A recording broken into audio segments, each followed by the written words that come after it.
রাহুল গান্ধীর ভোট চোরের অভিযোগের ভিত্তিতে দায়ের হলো মামলা। দায়ের জনস্বার্থ মামলা খারিজ করে দিল শীর্ষ আদালত।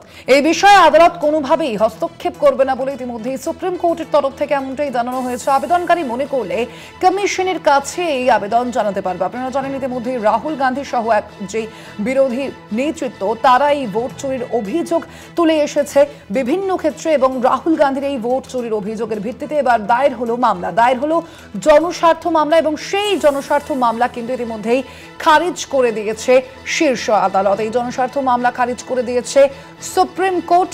রাহুল গান্ধীর ভোট চুরির অভিযোগের ভিত্তিতে দায়ের জনস্বার্থ মামলা খারিজ করে দিল শীর্ষ আদালত। কথা বলবো পীযূষ কান্তি নাগ, প্রতিনিধি রয়েছেন ফোন লাইনে। পীযূষ দা, এই বিষয়ে শীর্ষ আদালতের কি পর্যবেক্ষণ?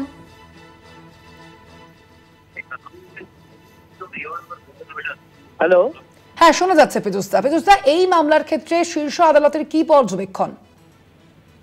দেখো, রাহুল গান্ধীর ভোট চুরির অভিযোগ সংক্রান্ত বিষয়ে যে জনস্বার্থ মামলা দায়ের হয়েছিল আইনজীবী রোহিত পান্ডের মামলায় কোন রকম হস্তক্ষেপ না করে মামলাটি খারিজ করে দিলেন সুপ্রিম কোর্টের বিচারপতি সূর্যকান্ত ও বিচারপতি জয়মাল্য বাগচির বেঞ্চ।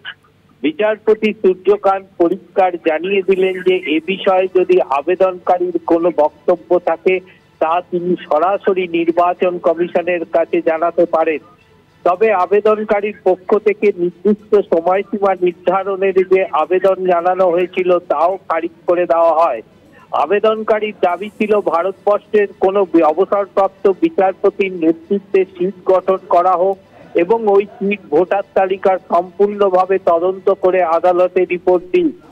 পাশাপাশি ভোটার তালিকার লিস্টের অডিট না হওয়া পর্যন্ত জাতীয় নির্বাচন কোনোভাবেই ভোটার লিস্টের সংশোধন বা চূড়ান্ত ভোটার তালিকা প্রকাশ করতে পারবে না, এমনটাই নির্দেশ দিক আদালত। কিন্তু আদালত কোনো ব্যাপারেই হস্তক্ষেপ করলেন না। পরিষ্কারভাবে বিচারপতি সূর্যকান্ত জানিয়ে দিলেন এই আবেদন খারিজ করে দেওয়া হলো। ধন্যবাদ তোমায় পীযূষ দা।